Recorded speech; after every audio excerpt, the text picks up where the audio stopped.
Bonjour et bienvenue dans ce nouveau tutoriel consacré à la bibliothèque LVGL. Nous poursuivons notre série d'apprentissage en conservant exactement le même environnement matériel que dans l'épisode précédent. Nous travaillons toujours sur l'écran tactile 7 pouces de chez View basé sur l'ESP32 S3 afin de ne pas modifier le socle matériel de notre projet. Cette approche est volontaire. Elle permet de faire évoluer progressivement le logiciel tout en continuant à se concentrer sur l'apprentissage de la bibliothèque LVGL. Dans le tutoriel 1.1, nous avons mis en place les bases de l'interface graphique avec LVGL. Nous avons notamment créé un premier bouton affiché à l'écran afin de vérifier que l'infrastructure graphique fonctionnait correctement. Initialisation de l'écran RGB, intégration de LVGL et création d'objets graphiques. Dans cette première version, ce bouton était totalement statique. Il servait uniquement à valider la création d'un objet LVGL. Dans ce tutoriel 1.2, nous allons franchir une nouvelle étape dans l'apprentissage de la librairie. Nous allons rendre ce bouton interactif. Autrement dit, lorsque l'utilisateur appuiera sur ce bouton, LVGL devra détecter l'action et déclencher un événement dans le programme. Pour illustrer concrètement ce mécanisme d'événement, nous allons connecter ce bouton à une page web hébergée directement dans l'ESP32. Lorsqu'un utilisateur appuiera sur le bouton de l'écran tactile, une information sera envoyée vers cette page web qui mettra à jour un voyant en temps réel. Le réseau devient donc ici un support pédagogique qui va nous permettre de visualiser les événements déclenchés par LVGL. Pour mettre en place cette démonstration, plusieurs éléments ont été ajoutés dans le programme. L'intégration d'un réseau Wi-Fi afin de connecter le SP32 au réseau local, la mise en place d'un serveur web embarqué capable d'envoyer une page HTML au navigateur, l'utilisation d'une connexion WebSocket permettant une communication instantanée entre le SP32 et la page web, et enfin l'ajout d'un système d'événements LVGL sur notre bouton. C'est cette dernière partie qui constitue le point central de ce tutoriel. Grâce à ce système d'événements, un simple appui sur le bouton de l'interface LVGL déclenche une action dans le programme, qui est ensuite transmise au navigateur via le WebSocket. Nous obtenons ainsi une synchronisation en temps réel entre l'écran tactile et la page web, ce qui nous permet d'observer concrètement le fonctionnement des événements LVGL. Dans ce tutoriel, nous allons découvrir progressivement comment cette architecture a été construite. L'objectif n'est pas d'expliquer tous les éléments d'un seul bloc, mais de comprendre pas à pas les différentes modifications apportées au programme entre la version 1.1 et la version 1.2. Nous allons donc analyser successivement les 4 grands ensembles qui ont été ajoutés dans cette nouvelle version de code. Le premier de ces ensembles concerne l'intégration du réseau Wi-Fi, qui permet de connecter le ESP32 au réseau local et de rendre notre système accessible depuis un navigateur. C'est cette première étape qui permet à l'ESP32 d'héberger une interface web et de commencer à communiquer avec l'extérieur. Nous allons donc commencer tout de suite par analyser l'intégration du réseau Wi-Fi dans le programme. Allez, passons maintenant aux explications.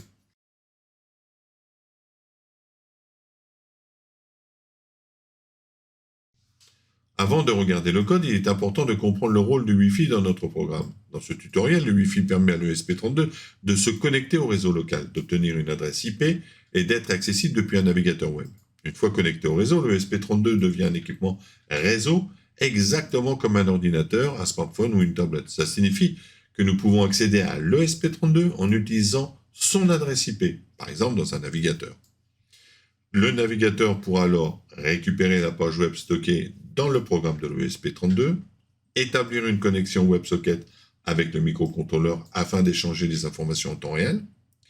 Et le Wi-Fi, dans ce cas, constitue donc la première étape nécessaire pour établir la communication entre l'interface LVGL et la page web. Alors maintenant que nous avons compris le principe, regardons où le Wi-Fi apparaît dans le code. Les premières lignes ajoutées sont les suivantes. On a l'inclusion de la librairie Wi-Fi. Cette bibliothèque permet d'utiliser le contrôleur Wi-Fi intégré dans le SP32. Ensuite, nous déclarons les informations de connexion au réseau. Le nom du réseau Wi-Fi et le mot de passe du réseau. Elles seront utilisées pour établir la connexion. La connexion Wi-Fi est réalisée dans la fonction setup, elle par contre. La première instruction est bien évidemment wifi.begin Et ces fonctions demandent à l'ESP32 de se connecter au réseau Wi-Fi indiqué. Cependant, la connexion n'est pas instantanée. Il est donc nécessaire d'attendre que la connexion soit réellement établie. C'est le rôle de la boucle suivante.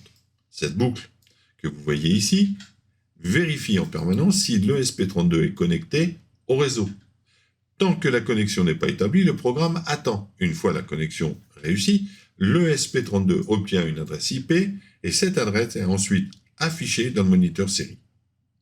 Alors, cette information est très importante car c'est cette adresse IP qui permettra d'accéder à l'ESP32 depuis un navigateur web. Alors maintenant que l'ESP32 est connecté au réseau Wi-Fi et qu'il possède une adresse IP, nous pouvons passer à l'étape suivante, c'est la création d'un serveur web embarqué dans l'ESP32. Allez, on y va.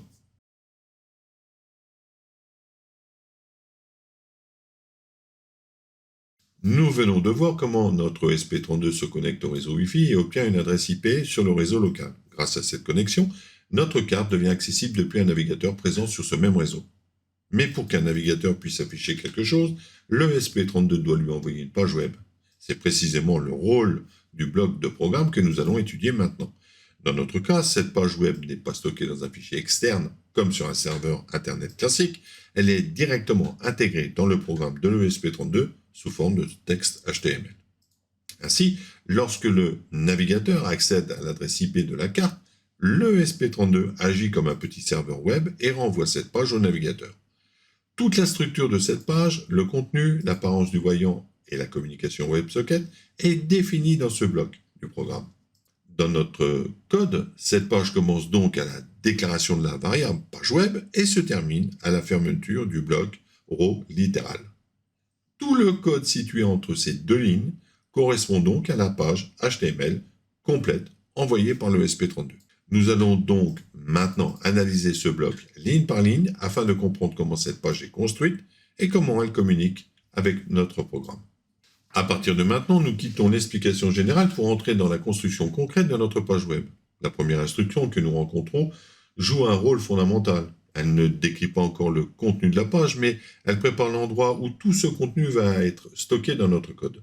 Cette ligne, en fait, marque le véritable point de départ de notre page web dans le code. Jusqu'ici, en fait, nous avons expliqué que l'ESP32 devait renvoyer une page au navigateur. Ici, nous passons à sa mise en place concrète. Cette instruction sert à déclarer la variable qui va contenir toute la page HTML de notre projet. Autrement dit, tout ce que nous allons lire après cette ligne, jusqu'à la fermeture du bloc, correspondant évidemment, fera partie de la page web envoyée par le ESP32. C'est donc à partir d'ici que notre interface web commence réellement à prendre forme dans le programme. Maintenant que l'espace destiné à recevoir notre page web est déclaré dans le programme, nous pouvons entrer dans le contenu lui-même. Les premières lignes que nous rencontrons ne définissent pas encore l'apparence de la page, mais posent son cadre de fonctionnement. Elles indiquent au navigateur quel type de document il reçoit et comment ce document commence à être structuré. Avec ces trois lignes, notre page web démarre réellement. La première informe le navigateur qu'il va recevoir un document HTML, et les deux suivantes ouvrent la structure générale de la page. D'abord, la page elle-même, puis sa zone d'entête. Autrement dit, avant même d'afficher le moindre texte ou le moindre voyant, nous mettons en place l'ossature du document. C'est une étape indispensable car elle permet au navigateur de comprendre comment organiser et interpréter correctement le contenu qui va suivre. Ces lignes jouent donc un rôle de fondation, elles lancent la construction de notre page web. Alors, après avoir ouvert la structure générale du document et la section d'entête, nous allons maintenant ajouter une information destinée au navigateur. Cette instruction ne concerne pas le contenu de la page, mais la manière dont elle doit être affichée, en particulier sur les écrans de petite taille, comme les smartphones ou les tablettes. Et donc aujourd'hui, une page web peut être ouverte sur un ordinateur, une tablette ou un téléphone. Et sans réglage particulier, bien le navigateur pourra afficher la page avec une mise à l'échelle incorrecte. Alors cette instruction indique donc au navigateur qu'il doit utiliser la largeur réelle de l'écran comme référence, afin que la page s'affiche correctement, quel que soit l'appareil utilisé. Et dans notre projet, cela permet d'obtenir une interface lisible aussi bien sur un ordinateur que sur un smartphone connecté au réseau local.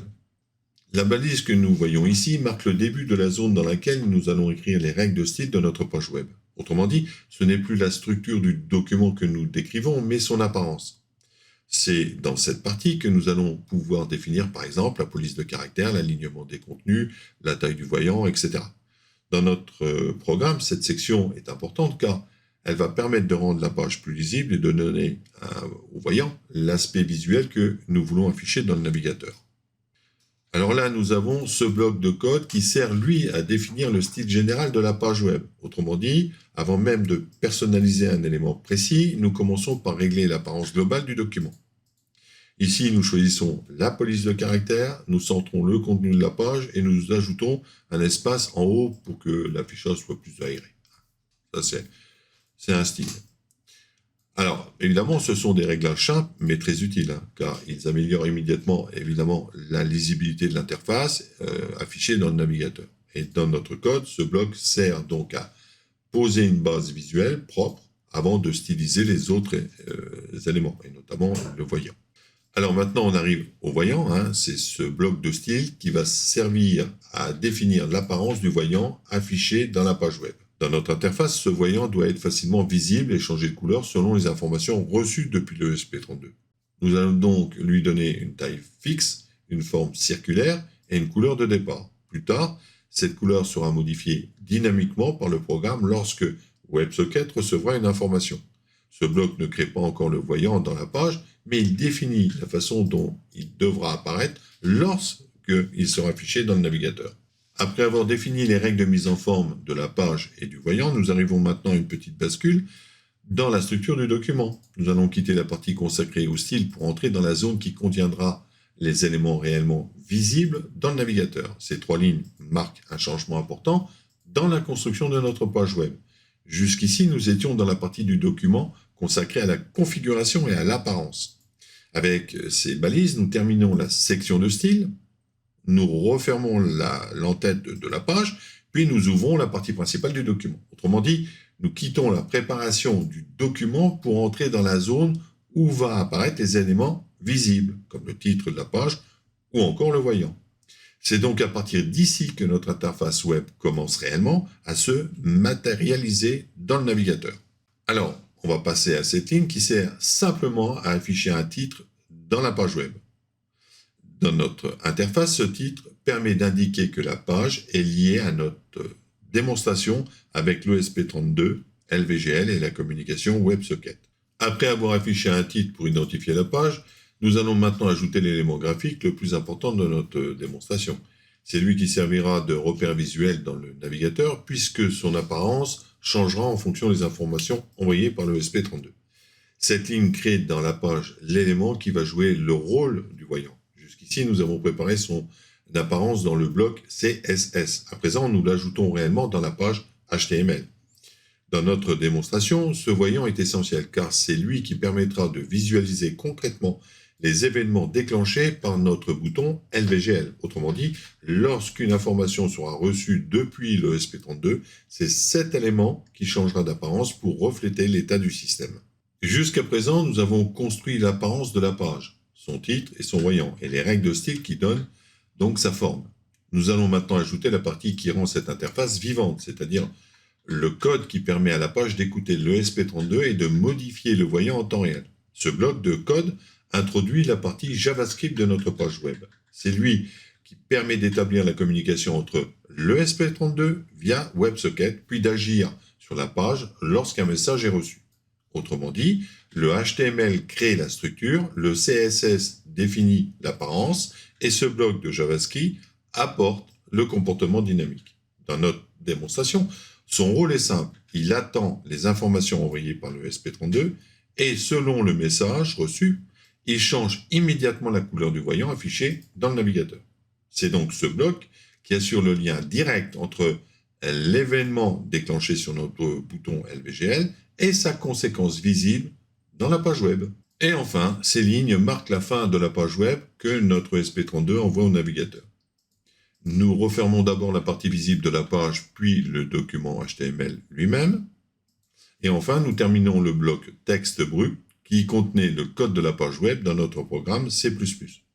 Autrement dit, ces lignes ne servent pas à ajouter une fonctionnalité nouvelle, mais à fermer proprement tout ce que nous avons ouvert auparavant. Elles mettent donc un point final à la construction de notre interface web embarquée.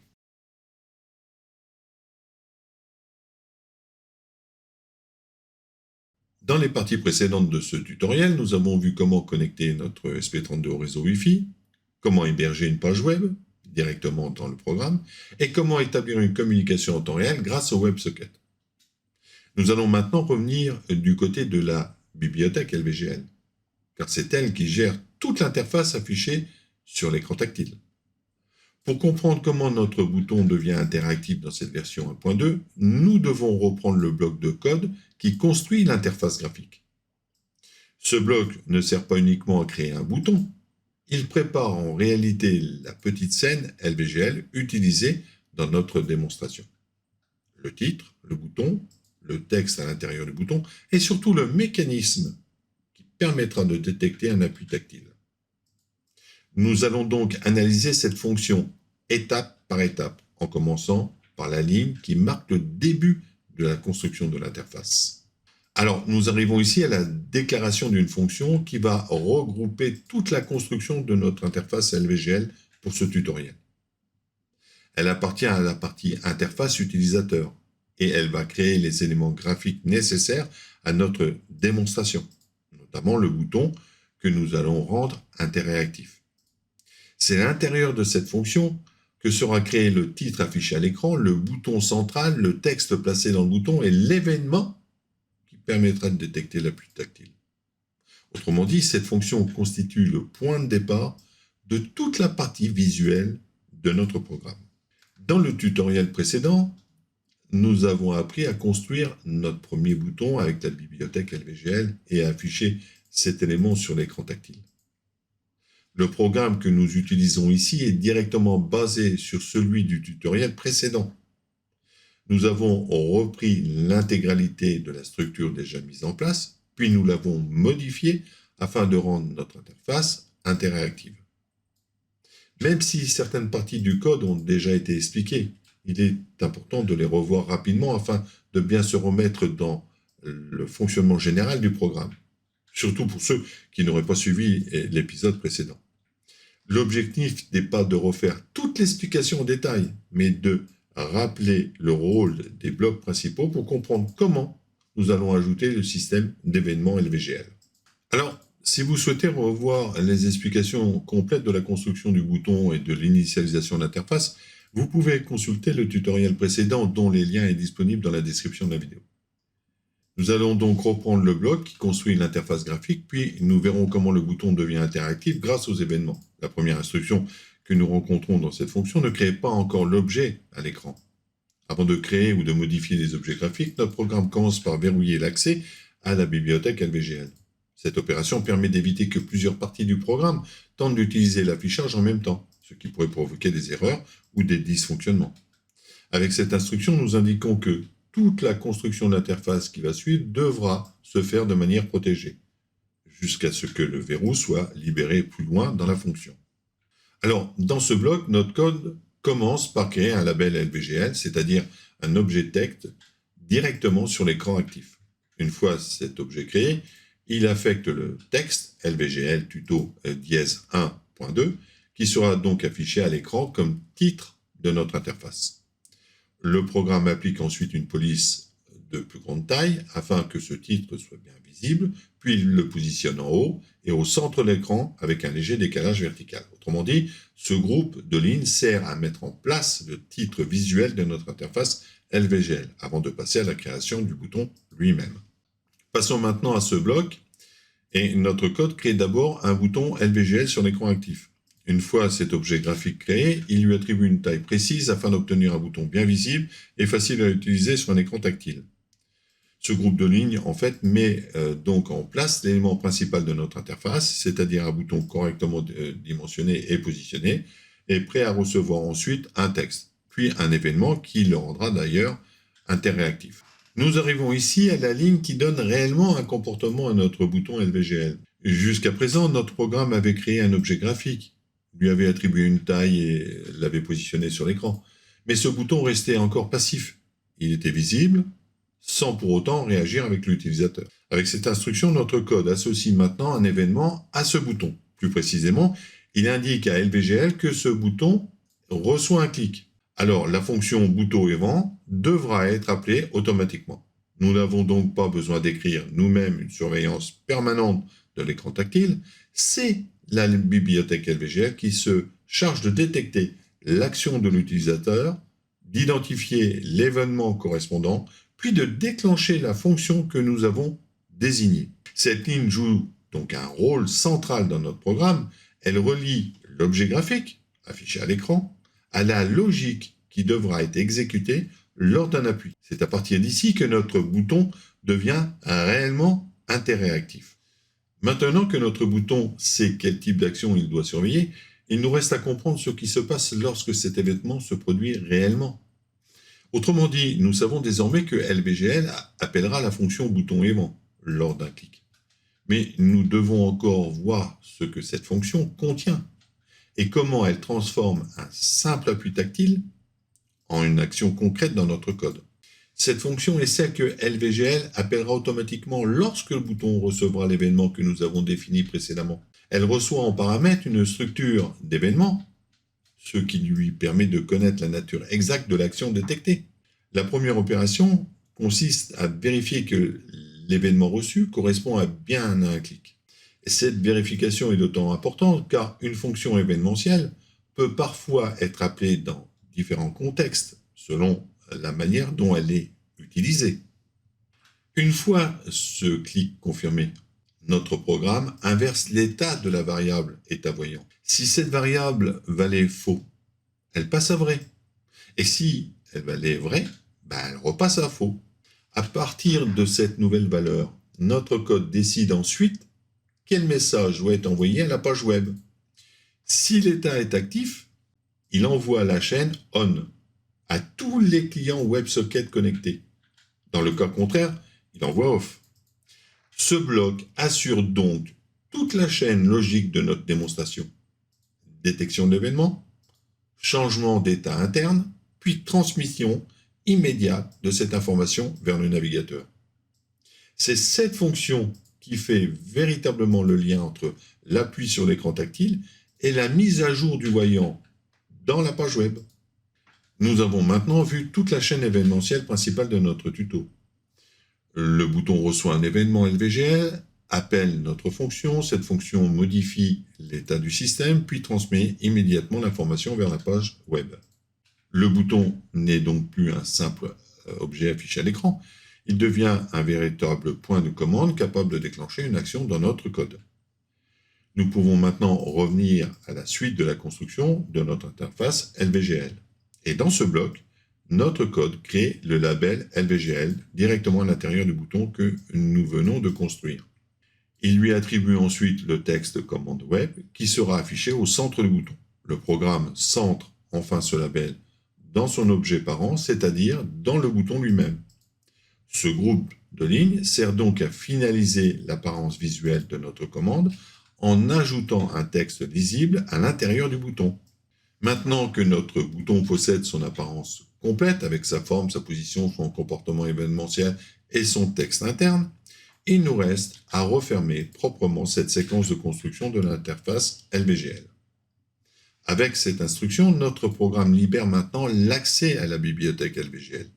Depuis le début de cette fonction, toutes les opérations de création et de configuration de l'interface étaient protégées par un verrou afin d'éviter les accès simultanés à l'affichage. Cette ligne marque donc la fin de cette zone protégée.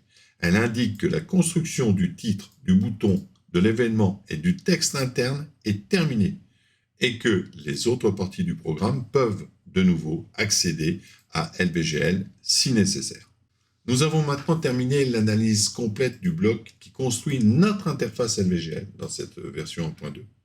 Nous avons vu comment notre programme crée le titre, construit le bouton, lui ajoute un événement, place un texte à l'intérieur, puis referme proprement cette séquence en libérant l'accès à la bibliothèque graphique. Notre bouton est désormais entièrement défini, il est visible, correctement positionné et surtout capable de réagir à l'utilisateur.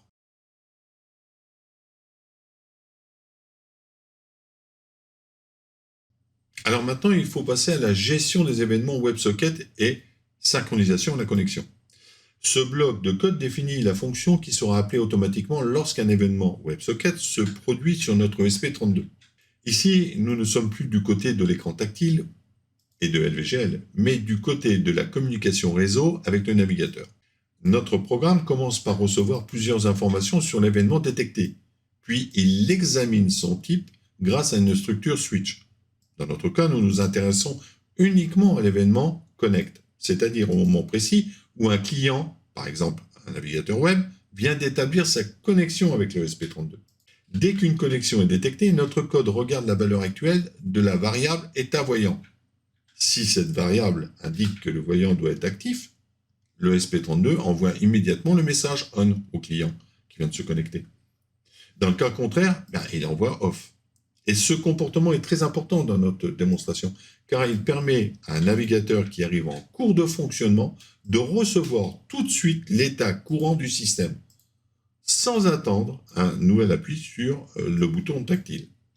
Ce bloc assure donc une synchronisation immédiate entre l'état interne de notre ESP32 et de tout nouveau client WebSocket qui se connecte à la page web.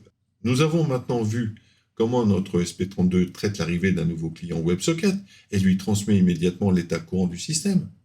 Et cette étape complète parfaitement le mécanisme que nous avions commencé avec l'événement LVGL. Car notre interface tactile ne se contente pas d'envoyer une information au navigateur, elle garantit aussi que tout nouveau client reste synchronisé dès sa connexion.